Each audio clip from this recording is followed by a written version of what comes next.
Hello, epic viewers. Prepare to bask in unprecedented glory, because today I'm going to commence my review of the Dragon Ball Super Dragon Stars Super Saiyan Future Trunks action figure. Is this action figure a paradigm of resounding perfection, or is it abysmal? Let's find out. In my objective opinion, I would deem this action figure to be a 2 out of 10 if I had to rate this action figure in the form of a quantitative score. Why? Let me just elucidate why right here, right now. Let's delve into the nitty-gritty. Let's dabble into this. First off, this action figure is not up to par with the $8 Toy Biz Marvel Legends action figures. Why? He only has 16 points of articulation, unlike a Toy Biz Marvel Legends action figure that sported 32 to 40 points of articulation.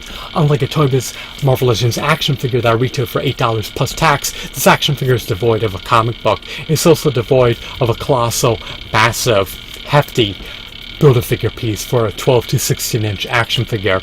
The Build-A-Figure piece this Super Saiyan Future Trunks comes with is a Build-A-Figure piece for the Fusion Zamasu.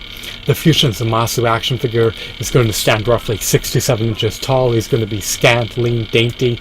He's just going to be small relative to the 12 to 16 inch Toy Biz Marvel Legends Build-A-Figures. It's quite a shame and quite a pity that we're paying 250% more and we're getting significantly less value for our hard-earned money, but it is what it is. This action figure retails for at least $20 plus tax, unlike a Toy Biz Marvel Legends action figure that retailed for $8 plus tax. Now, what about this action figure shadings? What about his hues? What about his deco? What about his design? What about his sculpt? What about his aesthetics? What about his features? They're decent, but they're not up to par with the $8 Toy Biz Marvel Legends action figure that trumped this Super Saiyan Future Trunks action figure in every facet.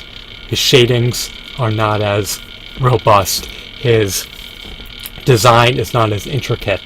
His aesthetics are not as aesthetically appealing from my perspective relative to the aesthetics of a Toy Biz Marvel Legends action figure.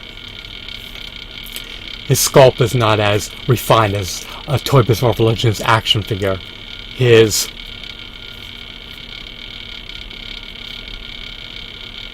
details are not as intricate as a Toy Biz Marvel Legends action figure.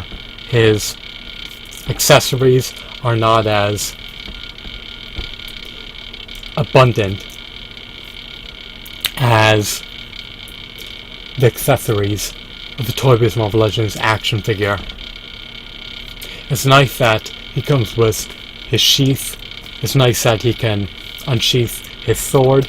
It's nice that he comes with an armament, but there's just not enough value in here for me to warrant this $20 price tag. There's not enough value in here for me to vindicate paying 250% more of the retail price that a Toy Biz Marvel Legends action figure retailed for.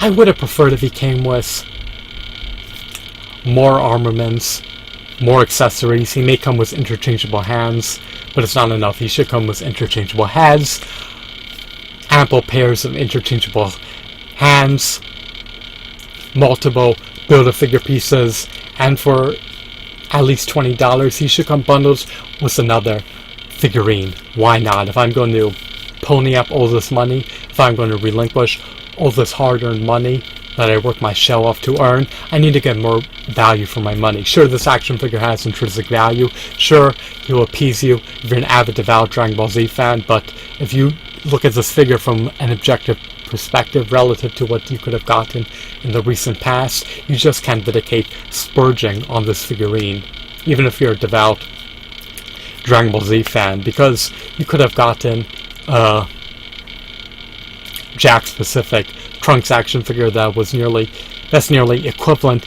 to this action figure over a decade ago for less than half the retail price of this action figure. So I'll likely buy it if the price plunges or plummets to $10 or less on the second-hand market, but for now, unfortunately, to my dismay, since I'm indigent, since I'm impoverished, since I'm destitute, I have to forgo buying this action figure for $20. But even if I were affluent, even if I were wealthy, even if I had the money to afford this action figure, I still wouldn't buy it, because it's just disgraceful on Bandai's end that they're charging the consumer $20+ for a figurine that comes with scant accessories, a small Build-A-Figure piece, and that doesn't really offer anything else. It's a decent, great Build-A-Figure, but the price is just outrageous, so I'm giving it a 2 out of 10. I'm curious about your sentiments appertaining to this figure. Do you believe it's a meritorious, robust, stellar figurine?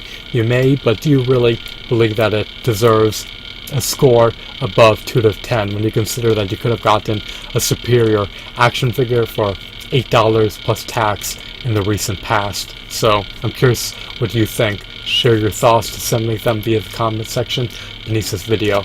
I hope that you found the video to be intriguing and enthralling. Have a wonderful, marvelous day. Goodbye.